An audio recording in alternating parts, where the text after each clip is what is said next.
Welcome to Great Loop Lifestyles. I'm Kim Russo with America's Great Loop Cruisers. This is our time in Norfolk, Virginia, and if you've watched our Great Loop Lifestyles, it's our favorite things to see and do within an easy walk from the marinas and the cities that we're stopping in. So we were here for an extended amount of time. We arrived early for the AGLCA Spring Rendezvous, then spent Rendezvous Week, and then had some bad weather that kept us there and some travel off of the boat for work. So when all is said and done, we were in Norfolk for about 3 weeks, our longest stay yet on the Great Loop, but thankfully it is a vibrant city with quite a lot to see and do. And I'm going to start by kind of telling you a little bit about Waterside Marina. It is an AGLCA sponsor. It is a top-notch marina, and it is where most of the boats were tied up for our spring rendezvous. We actually took over the entire marina there, had about 50 boats in the harbor, and everyone really raved about the staff, the service, and the condition of the docks there at Waterside Marina. So if you have not been to Norfolk, you may not be aware of the military influence here. The Navy is especially prevalent here with the Naval Yard, and as you walk along the Elizabeth River Trail right along the waterfront, nowhere is it more obvious than there. So I'm going to take you on a walk down the waterfront and stop at all of these attractions. The first, as you're leaving Waterside, that I'm going to focus on is the Armed Forces Memorial. This is a memorial to all of those who have served and not returned. Scattered about the area are letters cast in bronze of actual copies of letters written by those serving to their family back at home. And again, these are letters from people who did not return.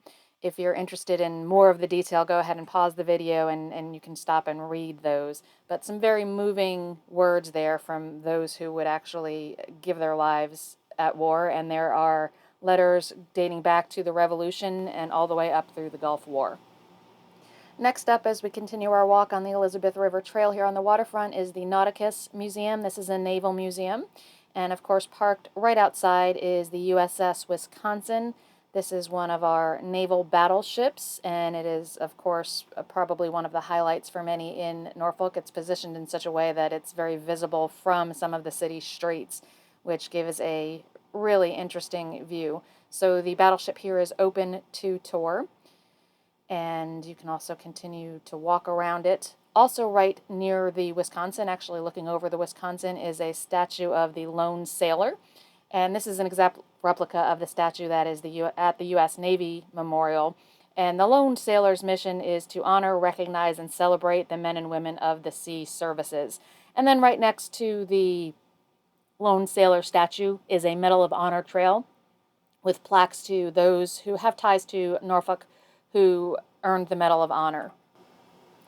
Continuing the walk along the river, you will come to the Pagoda and Oriental Garden.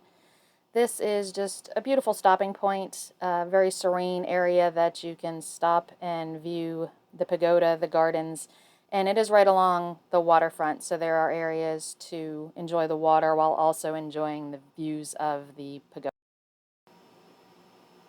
At this point, you are in the Freemason Historic District, and if you enjoy walking around and exploring architecture and just seeing the different neighborhoods of a city, this is a great place to visit. Parts of this area still have cobblestone winding streets and historic homes, and it's just a lovely place to spend an afternoon walking around and exploring. And continuing our walk on the waterfront, there is a footbridge that takes you across to the neighborhood called Ghent. This is kind of a vibrant community with lots of restaurants, but there is also in Ghent the Chrysler Museum of Art, and this is also a highlight for many in Norfolk. The museum houses different collections of all different kinds of art, but the highlight is probably the glass exhibits and the glass demonstrations. So this was within the modern art area. It's a box with all of the cutouts there, and it's lit from inside, so you get the beautiful view from all angles of the light shining on the walls, the floor, the ceiling. There is also this beautiful glass chandelier type thing. Not sure how else to describe that, but basically it's hanging from the ceiling where there is a window, and the sunlight shining in turns those propellers inside each individual glass orb, and it's just this immense hanging that is in a stairwell, a beautiful stairwell, so you can kind of get an idea from the shot there of how large that actually is. But we spent the most time in the glass exhibit area. It is one of the finest collections of glass art, and there's also a adjacent workshop where every day at noon there are glass blowing demos, and there are sometimes also glass blowing classes that you can take. So check out the art museum. Another attraction is the Town Point Park. The park is right there at Waterside Marina. One of the weekends that we were there, it was hosting a wine festival, and another weekend it was hosting a NATO festival.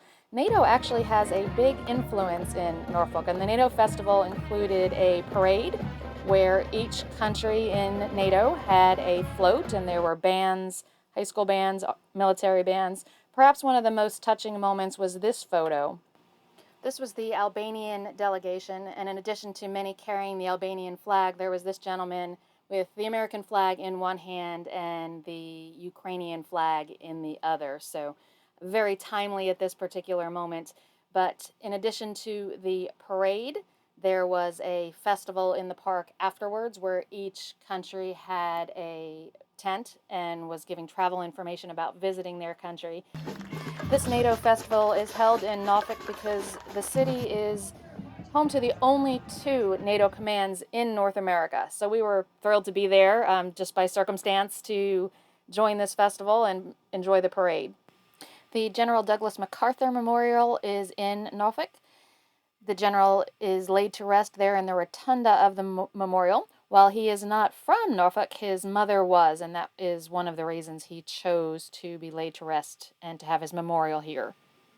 Moving on to shopping, this is a downtown area, so lots of stores. The MacArthur Center is a traditional shopping mall, so the types of things that you might need at a mall you can easily get here. There is no real easy walk to a grocery store. The nearest one from Waterside Marina is a little over 2 miles. Selden Market is in the heart of the downtown area, and this has been revitalized to have pop-up shops and restaurants, and it's kind of an incubator of sorts where people can trial concepts for businesses. It does seem to have limited hours, so check the times before you go there. There are lots of great restaurants in Norfolk. As I said, we're there for 3 weeks. We had the opportunity to explore quite a few of them, so these are just a few of our favorites. Starting off with the Waterside District, because it is right there at the marina. Several restaurants. It's a concept where there is kind of an open area in the middle, almost like a fancy food court, although it's very casual. But the restaurants will serve you at the different bars throughout the center there, and then there are also restaurants set off to the side. But definitely explore past the Waterside District. Head up Granby Street, which is a short walk. One of the restaurants you'll find there is Grain. That is in the Hilton, I believe, but it is an open-air, rooftop-type restaurant with good food, live music. Went there with several loopers and really enjoyed it. Next up, as you continue on Granby Street, is Jack Brown's Burger. I understand this is a chain, which I had not come across before, but we were there with, again, with several loopers, and everybody enjoyed the burgers immensely. Bird and Baldwin Brothers Steakhouse is kind of an upscale, definitely steakhouse as it sounds like. So we had a really good meal there. Definitely a special occasion type place. One of our favorites was definitely the Grilled Cheese Bistro. Some of the best French fries I've ever had, and huge grilled cheese sandwiches filled with just about anything you can imagine, from the traditionalist just cheese to all kinds of upscale ingredients. This is a not to be missed. And the other one not to be missed, and probably our absolute favorite, was the Freemason Abbey restaurant.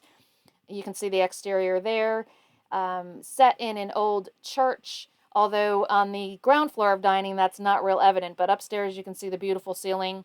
When you come in, definitely look up and you will see the old bell tower, and there's some stained glass in the bar area, but absolutely excellent food there. We ate there multiple times. Everyone we know who went there enjoyed the food, but we kind of got stuck on the pasta dishes and didn't get much beyond that because they were wonderful. So that is just a few of our favorites from our 3-week stay in Norfolk, Virginia. We hope you enjoyed it. We are cruising again, so we will be back with some more great Loop Lifestyle videos soon. Thanks for watching.